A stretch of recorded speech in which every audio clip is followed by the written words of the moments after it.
جس پر ہم اور آپ عمل کرتے ہیں، عمل کرتے رہیں گے۔ امید ہے کہ اللہ رب العزت ہمیں دنیا و آخرت میں کامیاب و کامران فرمائے گا۔ اللہ رب العزت کا شکر و احسان ہے کہ اس نے ہمیں اور آپ کو انسان بنایا، اور انسان بنانے کے ساتھ ساتھ اپنے حبیب کی امت میں پیدا فرمایا۔ ہمیں اور آپ کو اپنی قسمتوں پر ناز کرنا چاہیے، فخر کرنا چاہیے۔ نبی کریم صلی اللہ تعالی علیہ وسلم نے ہمارے لیے، آپ کے لیے نہ جانے کتنی مصیبتیں، پریشانیاں جھیلی، کتنی دقتیں نبی کریم صلی اللہ تعالی علیہ وسلم کے سامنے آئی۔ کس لیے؟ صرف اس لیے کہ ہماری امت پریشان نہ ہو، اس لیے کہ اللہ رب العزت ہماری امت پر رحم فرمائے۔ نبی کریم صلی اللہ تعالی علیہ وسلم نے پوری زندگی ہم گنہگاروں کی غمخواری میں گزاری ہے۔ سرکار دو عالم صلی اللہ تعالی علیہ وسلم نے وہ کون سا وقت ہے جس وقت ہم گنہگاروں کو یاد نہ کیا ہو؟ نبی کریم صلی اللہ تعالی علیہ وسلم دنیا پر تشریف لا رہے ہیں۔ رب حبلی امتی، رب حبلی امتی کی صدائیں لبوں پر جاری ہے۔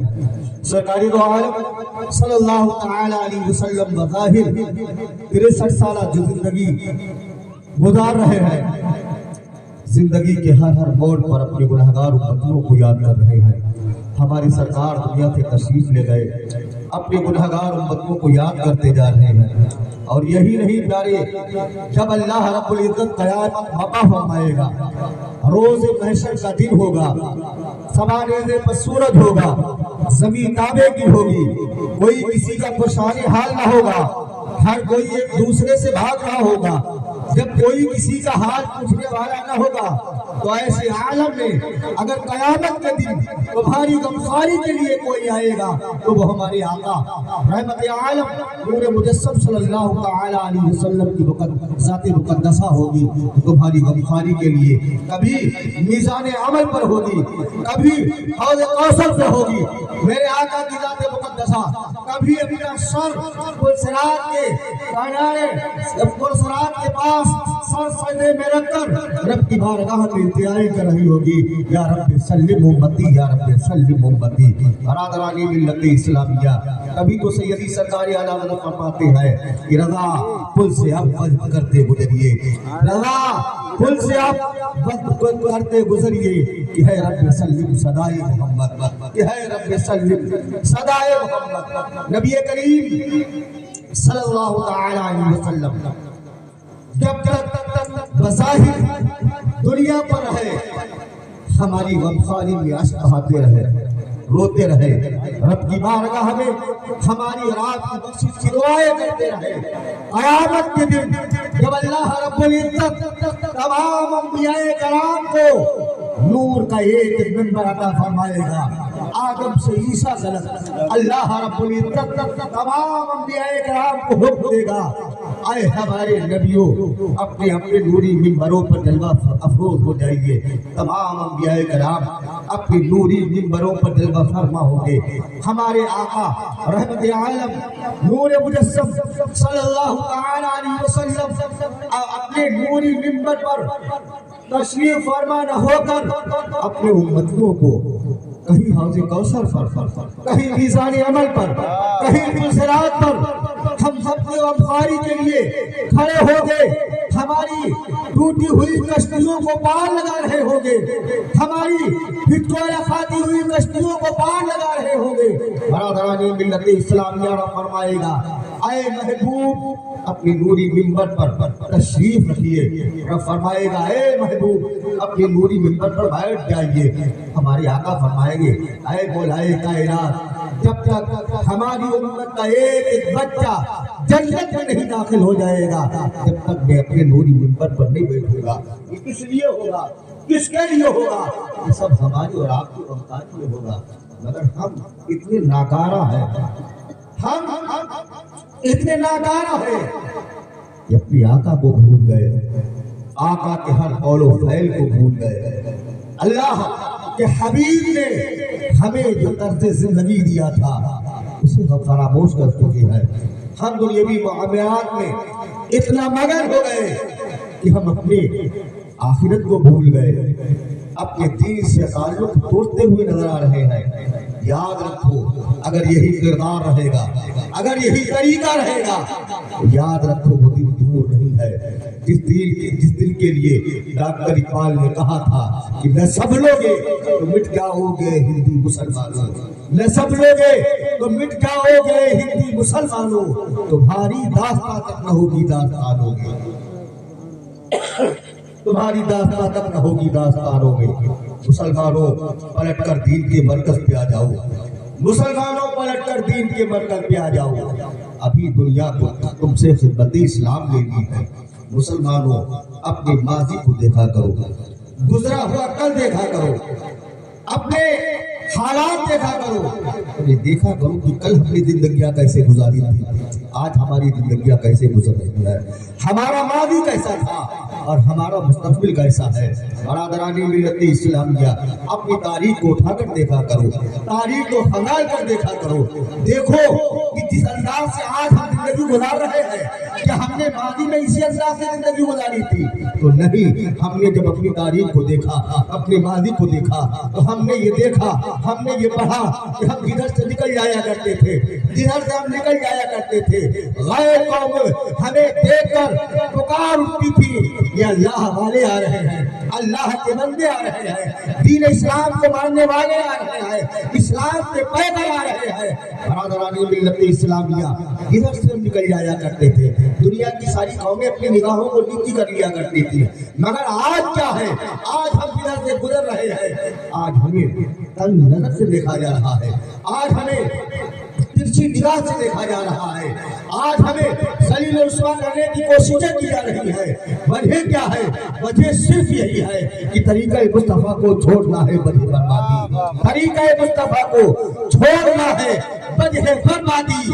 اسی سے قوم دنیا میں ہوئی بے اقتدار، اپنی ہمیں کرنی ہے شہنشاہ اللہ کی رضا جوئی، وہ اپنے ہو گئے تو رحمت پروردگار، وہ اپنے ہو گئے تو رحمت پروردگار اپنی۔ یہ ہماری بدعمالیوں کے نتیجے ہیں جو ہماری نگاہوں کے سامنے آئے۔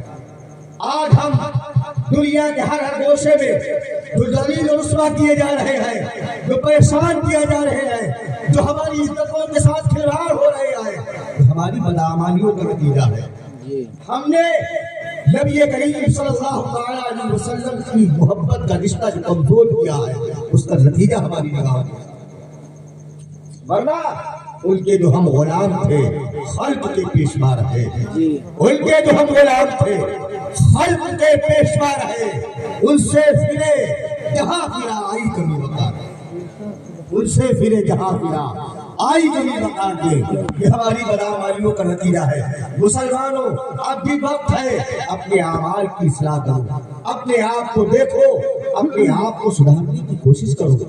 بس شعبان المعظم کا مبارک مہینہ جا رہا ہے، ان قریب ماہ رمضان المقدس ہمارے سروں پر سایہ فگن ہونے والا ہے۔ پیارو، آنے والے مہمان کا، آنے والے مہینے کا خوش دلی کے ساتھ استقبال کرنا اور حتی الامکان کوشش کرنا۔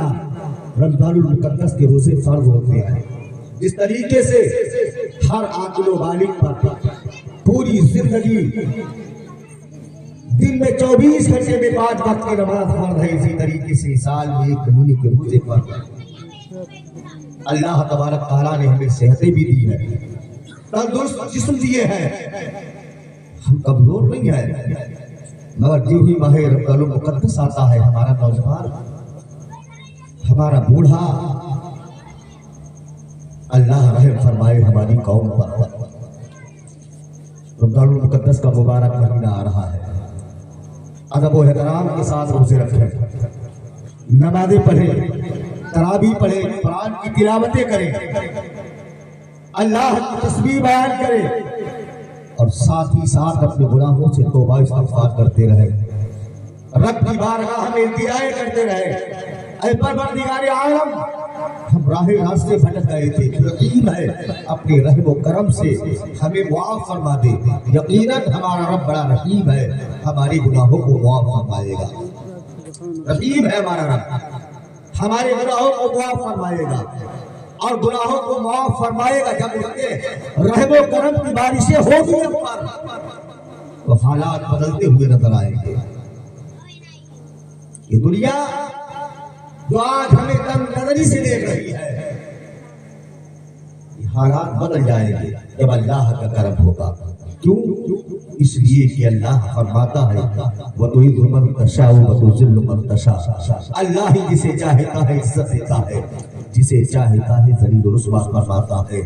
آج بھی ہو جو براہیم سا ایماں پیدا، آج بھی ہو جو براہیم سا ایماں پیدا، آپ کر سکتی ہے انداز گلشتہ پیدا، آپ کر سکتی ہے انداز گلشتہ پیدا۔ اپنے اعمال کی اصلاح کر کے تو دیکھو، اپنی پیشانیوں کو رب کی بارگاہ میں رکھ کر تو دیکھو، اللہ کی بارگاہ میں اشک ندامت بہا کر تو دیکھو، اپنے حال دل اللہ کی بارگاہ میں بیان کر کے تو دیکھو۔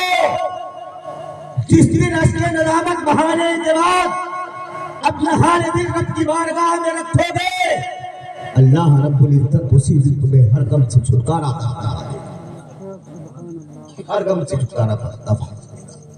مگر اتنی توفیق میں کہاں ملتی ہے؟ ہم دنیا کے ماحول میں اتنا بھول بھی گئے ہیں کہ ہمیں توبہ و استغفار کی فرصت ہی نہیں ملتی ہے۔